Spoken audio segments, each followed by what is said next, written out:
இன்றே டவுன்லோட் செய்து உங்கள் ஃபேவரட் ஷோக்களை என்ஜாய் பண்ணுங்க. ஆமா, மணி என்ன ஆகுது? இப்போ உட்காந்து ரீல்ஸ் பார்க்கறது அவசியமா உனக்கு? இது உனக்கு ரீல்ஸா?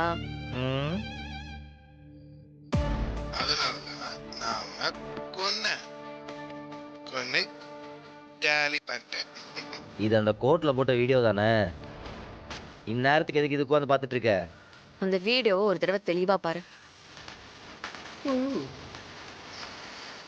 ஆமா, நான் தான் கொலை பண்ணேன். புரியல. டேய் நல்லா பாரு, இது ஃபேக்னு உனக்கு தெரியல? ராகம் அப்படி பேசுறதுக்கு சான்ஸே இல்லதான், புரியுது. ஆனா வீடியோ அப்படியே தத்ரூபமா இருக்கே. டேய் சரியான மக்குடா நீ.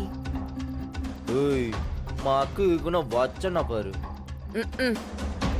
பின்ன உன மக்குன்னு சொல்லாம வேற என்ன பண்றது? ராகவன் மாமா அந்த மாதிரிலாம் பண்ண மாட்டாருன்னு உனக்கு தெரியும். அப்போ இது ஏதோ ஒரு வகையில கிரியேட் பண்ண வீடியோவா தானே இருக்கணும். அப்போ நீ அத மைண்ட்ல வச்சிட்டு தானே அந்த வீடியோவை பார்க்கணும். அப்படி பார்த்தாலும் ஒன்றும் தெரியலடி. அதனாலதான் உன்னை மக்குங்கிறது. சரியான மக்கு. பாரு, இங்க பாரு, லிப்சிங் சிங்க் ஆகுதான்னு பாரு.